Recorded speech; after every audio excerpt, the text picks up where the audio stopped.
선한 의도를 오해한 어리석은 전쟁 도발이라는 제목으로 함께 말씀을 나누도록 하겠습니다.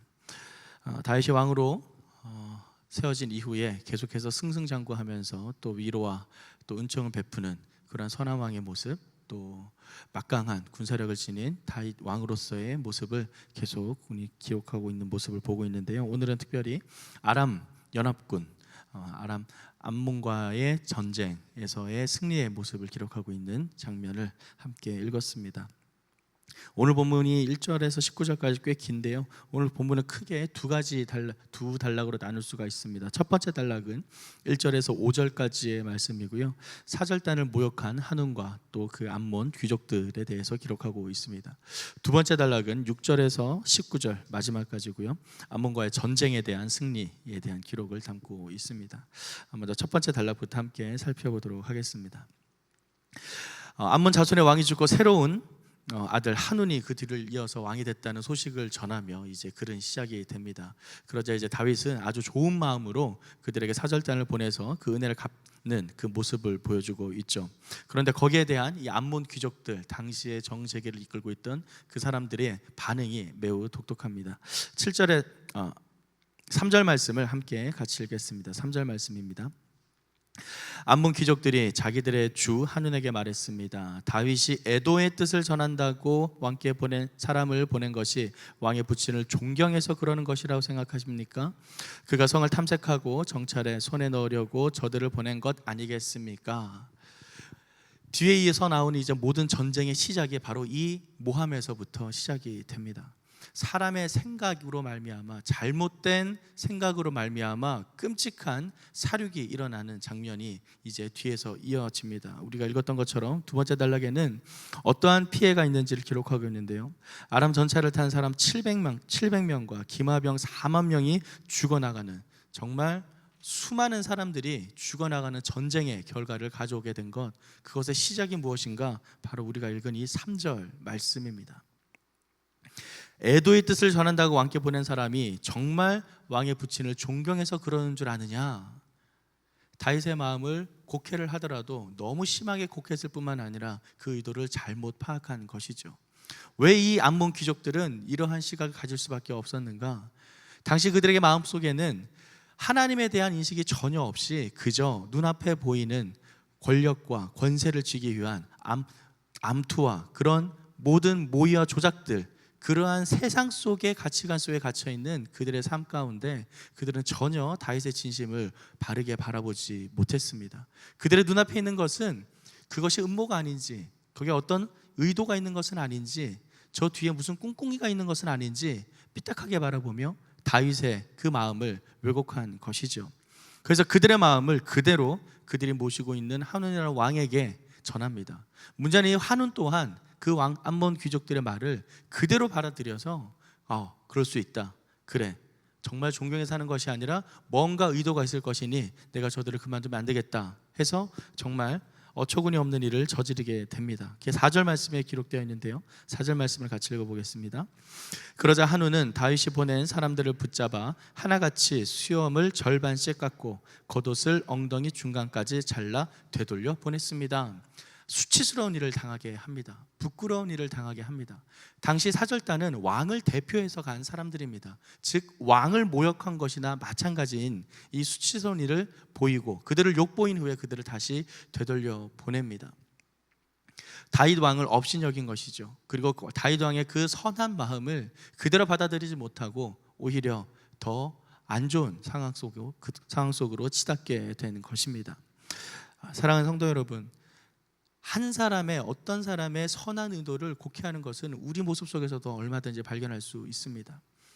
그 사람은 그런 의도가 아니었는데, 그 사람은 그런 생각이 아니었는데, 그 사람의 행동은 그렇지가 않은데 괜히 나의 선입견으로, 나의 편견으로, 내가 살아온 생활의 삶의 방식으로 말미암아 한 사람의 행동을 오해하는 일, 우리의 삶 속에서 수많이 일어납니다.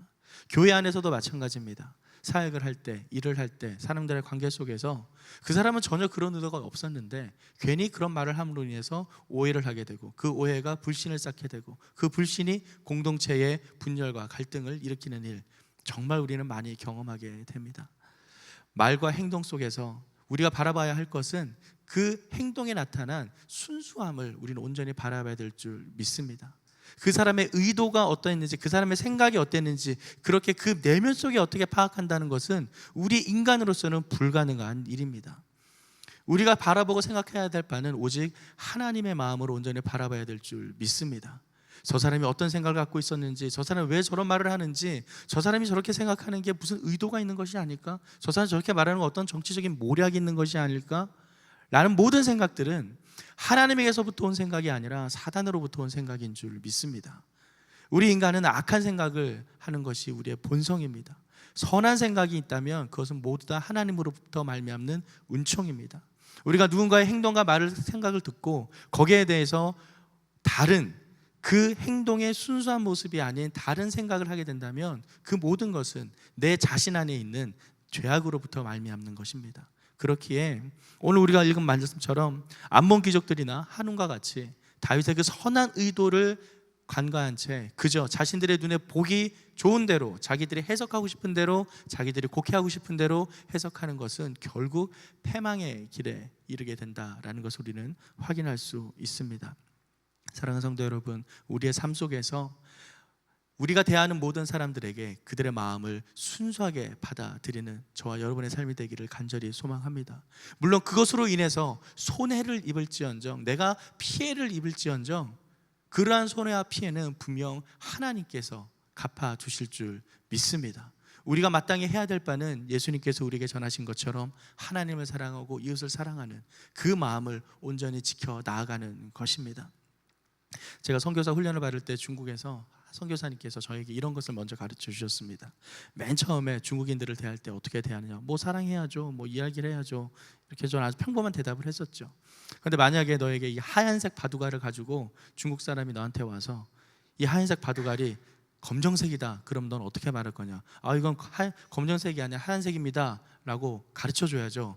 그랬더니 선교사님이 아니다, 그냥 맞다라고 얘기를 해라. 전 도저히 그게 납득이 안 됐습니다. 아, 이거 틀린 걸 갖다가 어떻게 틀렸다 말 안 하고 제대로 가르쳐 주는 게 우리가 해야 되는 거 아닙니까? 그랬더니 그렇지 않다. 그들이 말하는 걸 무슨 말을 하든 그대로 받아주고 인정을 하고 그들을 품어줘라. 그래야 그들에게 말씀이 들어간다. 처음에는 이해하지 못했습니다. 도저히 말도 안 되고, 틀린 걸 바로 잡아줘야 되는 게 맞는 게 아닌가라고 저는 계속 고집을 부렸었죠. 그런데 한참을 지난 후에야 그 말씀이 무슨 뜻인지를 깨닫게 됐습니다. 이미 중국인들은 한국인에 대한 불신이 너무나도 많이 쌓여 있었고, 한국인이 말하는 것은 성경 말씀이든 어떤 말씀이든 아예 듣지를 않습니다. 그들이 거짓말을 한다는 것을 그들 스스로도 모를까요? 알고 있습니다. 알고 있는데 거짓말을 하는 그들을 받아주는 사람을 만났을 때 그들은 마음이 열리는 모습을 저는 확인하게 됐습니다. 이 사람이 내가 거짓말을 하고 있는데 내 말을 곧이곧대로 들어주네? 이 사람 뭐지? 그러면서 점점 그들의 마음이 열리면서 열린 마음 가운데 하나님의 말씀이, 복음이 들어가기 시작할 수 있었다라는 사실을 그 훈련을 통해서 저는 확인을 했었습니다. 사랑하는 성도 여러분, 상대방이 거짓말을 하든 상대방이 속임수를 쓰든 상대방이 어떤 모략으로 나를 대하든 우리가 해야 할 바는 그들을 품고 사랑하며 하나님이 가르쳐준 사랑을 전하는 것, 그것이 하나님의 거룩한 백성의 삶을 살아가는 우리의 마땅한 의무인 줄 믿습니다.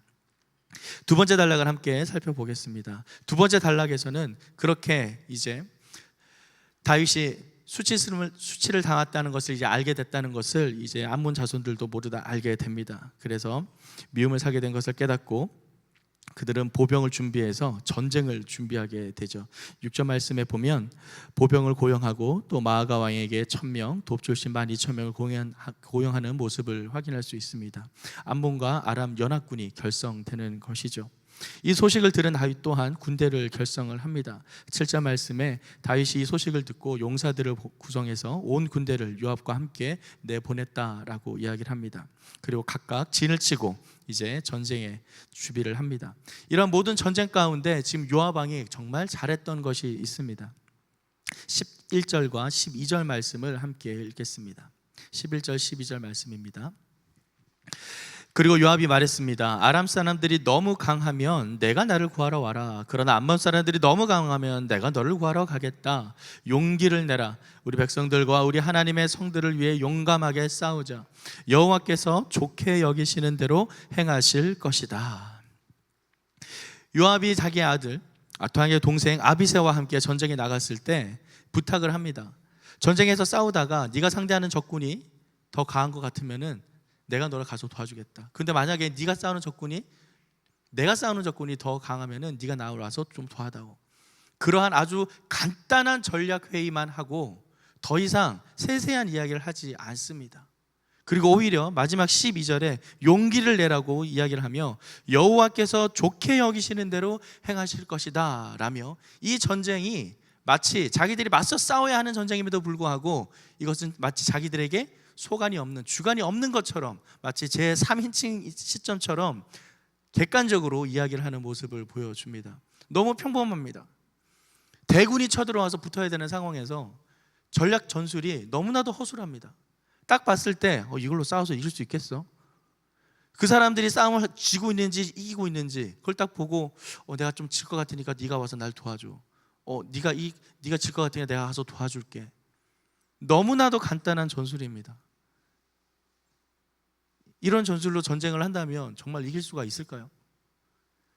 우리의 세상적인 시각으로 봤을 때는 결코 이길 수 없는 전쟁입니다.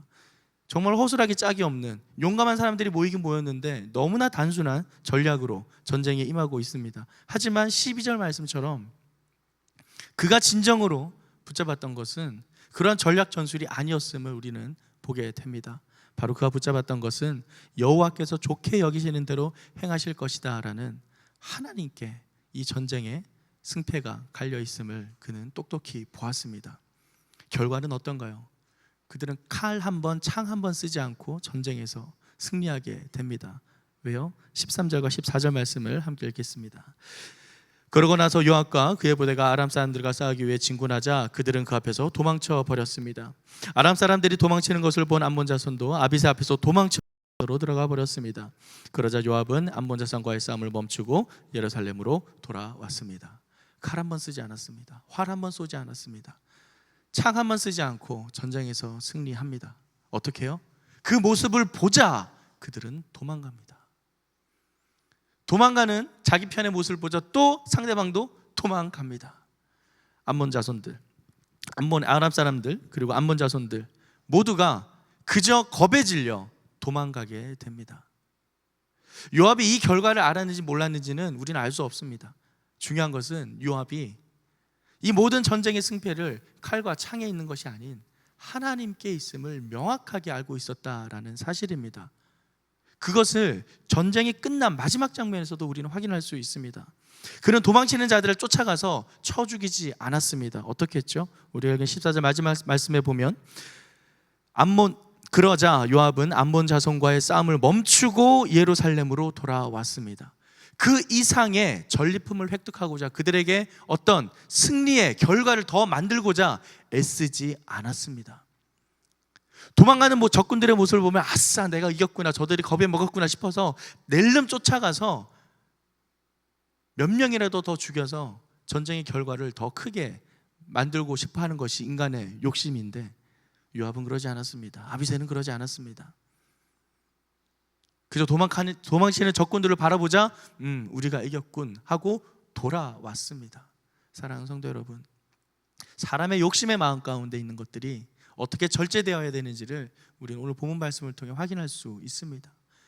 요압과 아비새는 자신들의 승리의 눈이 멀어 전쟁의 어떤 성취의 그 결과물의 눈이 멀어서 자기들의 욕심대로 전쟁을 이끌어 나가지 않았습니다. 그 모든 전쟁의 주권을 하나님께 맡겼고 그것이 끝났을 때 더 이상 욕심 부리지 아니하고 모든 것을 내려놓고 돌아옵니다. 사무엘상 17장에는 이런 기록이 있는데요. 사무엘상 17장 45절에서 47절 말씀을 함께 읽겠습니다.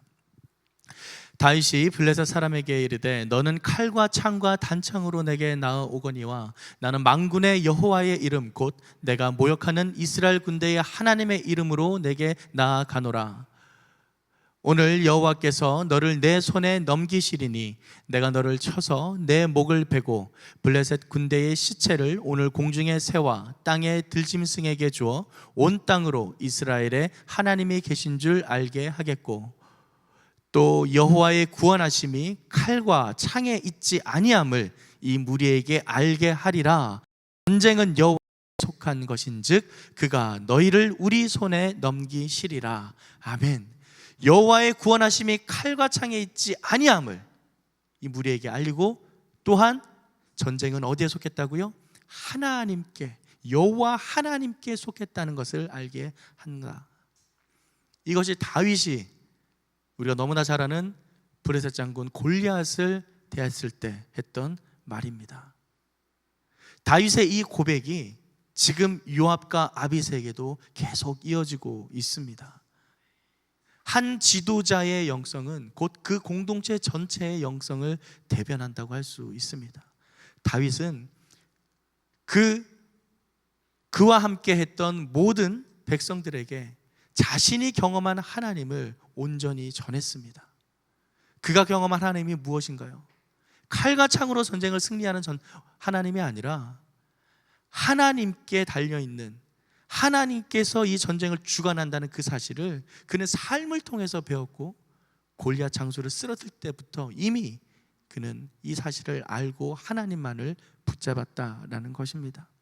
그러한 사실을 그의 모든 부하들에게 알리고 평생에 그의 부하들은 다윗이 그러한 삶을 살아가는 것을 보고 그들 또한 그러한 삶을 온몸으로 배우고 익히게 됩니다. 그러한 모습이 그대로 반영된 것이 오늘 본문이라고 할 수 있습니다. 요압과 아비새는 이 전쟁이 하나님께 달려있으니 우리가 아까 읽은 12절 말씀처럼 여호와께서 좋게 여기시는 대로 행하실 것이다. 단순한 전략과 전술처럼 보이지만 진정한 전쟁의 주권이 누구에게 있는지를 명확하게 하는 그들에게 하나님은 승리를 주시고 또한 요압과 아비새는 거기에서 더 나아가 자신들의 욕심을 부리지 아니하고 자신의 모든 승리에 대한 욕심을 내려놓고 하나님께서 하신 것까지 그만큼만 온전히 순종하고 돌아오는 모습을 우리는 보게 됩니다. 하지만 그렇지 못한 아람과 암몬 자손들, 싸워보지도 못하고 도망쳤기 때문에 억울했었는지 다시 사람들을 모아 전쟁을 일으킵니다. 하지만 그 전쟁 또한 하나님의 손에 있었기에 그들은 큰 패배를 하게 되죠. 우리가 읽은 18절 말씀처럼 아람의 전차탄 700명과 기마병 4만 명이 죽게 되고 또한 군사령관 소박 또한 그 자리에서 죽게 됩니다. 19절 말씀, 마지막 말씀을 함께 읽겠습니다. 하다레셀에게 속했던 모든 왕들은 자기들이 이스라엘에 진 것을 보고 이스라엘 사람들과 화해한 후에 그들을 섬겼습니다. 그 후 아람 사람들은 이스라엘이 두려워서 다시는 암몬 자손을 돕지 못했습니다. 그들은 드디어 보았습니다. 이스라엘을 두려워했지만 그들이 진정 두려워한 것은 이스라엘 이면에서 그들을 인도하시고 역사하시는 하나님의 능력을 그들은 눈으로 똑똑히 보았기 때문입니다. 칼 한 번 쓰지 않고 전쟁에서 승리한 그들, 그래서 한 번 싸워보자 해서 갔을 때 처참하게 패배한 그들의 모습을 보고 이스라엘, 그들은 정말 하나님께서 그들을 지켜 보호하시며 인도하시는구나를 그들은 철저하게 바라보게 됩니다. 사랑하는 성도 여러분, 모든 전쟁은 하나님께 속해 있습니다. 우리가 경험하는 것, 물론 우리는 이 시대를 살면서 칼과 창을 들면서 싸우지는 않겠죠. 하지만 우리에게는 눈에 보이지 않는 칼과 창과 같은 여러 영적 전쟁들이 있습니다. 사람들의 관계 속에서, 일터에서, 직장에서, 가정에서 보이지 않는 수많은 영적 전쟁 가운데 우리가 붙잡아야 할 분은 내 마음에 원하는 칼과 창이 아닌 여호와 하나님임을 믿습니다.